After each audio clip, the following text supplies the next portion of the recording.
bright, sunny young man died under murky, unexplained circumstances. The attention has been staggering. A week ago, views around his death had already reached 8 billion, now over 20 billion worldwide. On the morning of September 26, 2025, the Sydney court once again became the center of public attention, as the 23-year-old billionaire, Yang Lanlan, continued to stir heated debate. She did not appear in person, instead sending her lawyer as representative, and requested another 3-week delay, right at the politically sensitive moment before the Chinese Communist Party's fourth plenum. What drew even more notice was the prosecution's surprise move to add new charges, completely shifting the dynamics of an already tangled case. Trial postponed until October. At the September 26th hearing, Yang Lanlan's lawyer, John Korn, appeared in court in person, while Yang herself did not appear, not even via video link. Korn told the court that he had met Yang on Tuesday, September 23rd, and needed more time to prepare a defense, since they had only just learned of the new charges earlier that week. He therefore requested a 3-week adjournment. Acting Judge S.Ym granted the request and rescheduled the next hearing for October 17th. At that session, Yang will be required to formally enter a plea, guilty or not guilty. Although the adjournment was approved, the acting judge emphasized to Korn that Yang must enter her plea at the next hearing without further delay. Korn later told The Guardian that the court had allowed Yang not to appear in person this time. The case will resume in October. According to The Guardian, Yang is currently required to report to a police station once a week. During the hearing, her lawyer also tried to modify the bail conditions, proposing to reduce the reporting requirement from 3 times a week to once. However, the acting judge explained that, as she was not a local magistrate, she had no authority to approve such changes. Any requests must be filed formally for review. As a result, Yang's bail conditions remain unchanged. She must surrender her passport, observe a nightly curfew from 8 p.m. to 6 a.m., confining her to her Sydney apartment, and is banned from driving any vehicle. Although the courtroom was not as crowded as at the first hearing, all more than 30 seats were still filled, with about 80% of attendees being of Chinese background. This shows the continued strong interest of the Chinese community in the case. Major change in charges, 1 dropped, 1 added. The biggest development in this hearing was the change in charges. According to The Guardian, Yang was initially charged with causing bodily harm by misconduct and with refusing or failing to submit to a breath test. She was later also charged with dangerous driving, occasioning grievous bodily harm, and with failing to provide police with her personal details. The court has now confirmed that she faces an additional charge of negligent driving occasioning grievous bodily harm. At the same time, the original charge of causing bodily harm by misconduct has been withdrawn. This move is seen as a prosecution strategy. If the more serious charge of dangerous driving occasioning grievous bodily harm cannot be proven due to lack of evidence, the court could still consider the lesser alternative charge. As a result, Yang Lanlan now faces 4 updated charges: dangerous driving occasioning grievous bodily harm, negligent driving occasioning grievous bodily harm, refusing or failing to submit to a breath test, failing to provide police with personal details. Under New South Wales law, the principal charge of dangerous driving occasioning grievous bodily harm carries a maximum penalty of up to 7 years in prison. The alternative charge of negligent driving occasioning grievous bodily harm for a first-time offender carries a maximum penalty of 9 months in prison. Is Yang Lanlan trying to buy time for a settlement? When the $1 million Rolls-Royce crash happened, Yang Lanlan became an international sensation, not only for the shocking accident, but also because of her mysterious background as a 23-year-old billionaire. Questions about her true identity quickly followed. On August 15th, at the first hearing, hundreds of overseas Chinese gathered at Downing Centre to witness the proceedings. But Yang herself did not appear in person. She showed up for only a few seconds via video, while her lawyer requested to postpone the trial until September 26. At the second hearing, she did not appear at all, and once again her lawyer asked for another adjournment to prepare her defense. The question now is, at the next hearing, will she once again find a reason to delay entering a plea? And will her potential sentence continue to be reduced from a maximum of 7 years in prison at the start, now possibly down to only 9 months if her defense succeeds? This can't help but remind me of the Chinese Communist Party's familiar buying time tactic.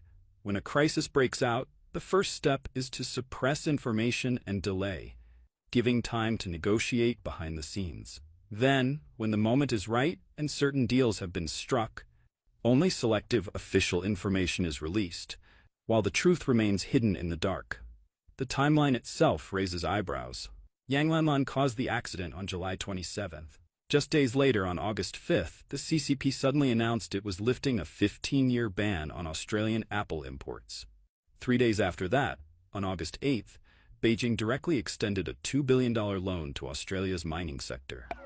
And in Yang's case, the adjournment pushes the trial into October, a month that coincides with a major political event, the CCP's fourth plenum. Why delay until then?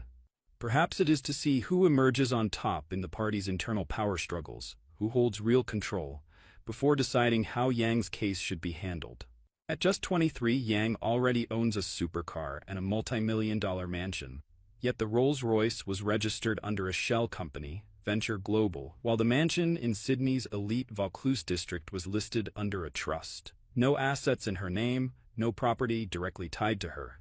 This looks like a textbook money laundering setup used by high-ranking officials. That is why Yang is rumored to be an illegitimate child of the Xi family, which has deep business connections in Australia stretching back many years.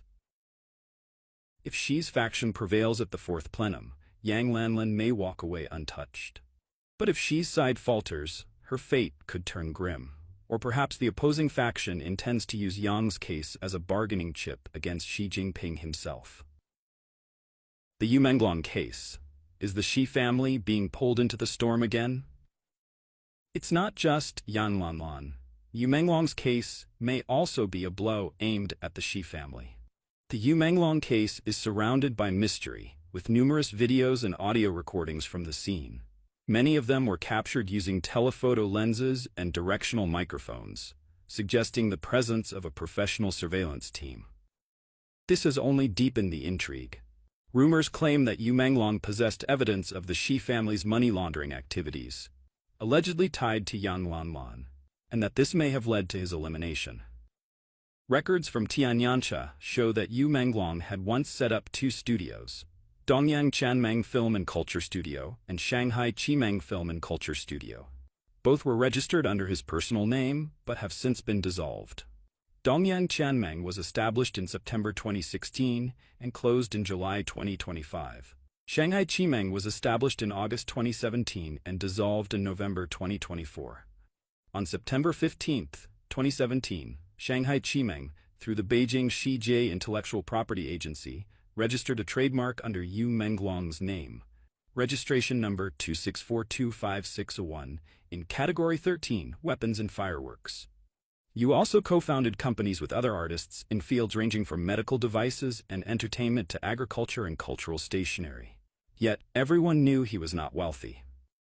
This aligns with revelations from Kai Shenken, who posted on X that Yu Menglong's case involved the elite, with a central figure being Xin Qi, a producer said to be a distant relative of Xi Jinping.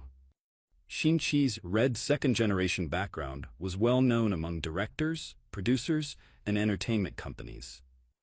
That explains why information about Yu Menglong's case was swiftly scrubbed from the internet. It touched on bloodlines at the very top of China's political hierarchy, with enough power to erase all traces. Multiple sources from different channels point out that whether it is Xin Qi or senior official Kai Qi, both have ties to Xi Jinping. While we cannot verify the truth of these rumors, what is clear is that public opinion has increasingly focused its criticism on Xi's faction and his close connections. As a result, speculation has arisen that Yu Menglong's case was being monitored by military intelligence. The continuous exposure of the Yu Menglong affair, one theory suggests, is itself part of the ongoing struggle between the Xi family and the military. The grim fate of the white gloves. Whether they want it or not, figures like Yu Menglong are often forced into becoming the white gloves of China's elite. Through management companies, the names of celebrities are used to register shell companies that serve as vehicles for money laundering. This explains why an artist's studio can process enormous financial transactions while the artist themselves sees none of it. And if they resist, they risk ending up like Yu Menglong. Even without resistance, when the political winds shift, these white gloves are often discarded. The first example is Xu Ming, the husband of one of Tian Hairong's 17 accused associates. At just 21, he co-founded Dalian Shai Group, serving as vice chairman and CEO. By 28, Xu Ming had entered the Hurun Rich list, and in 2005, Forbes ranked him the 8th richest man in China, with an estimated net worth of $1.05 billion. Of course, everyone understood that Xu Ming's rise was impossible without the backing of Bo Xilai. At Bo Xilai's trial in 2013, Xu testified that he had given $3.2 million to Gu Kailai in 2000 to buy a villa in France, and had also covered travel expenses and credit card bills for Bo's son, Bo Guagua, while he studied in the UK. On December 4, 2015, Xu Ming suddenly died in a Wuhan prison at the age of 44, just 1 year short of completing his sentence.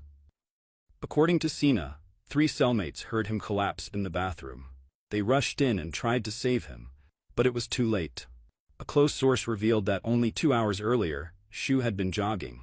His body was cremated within hours.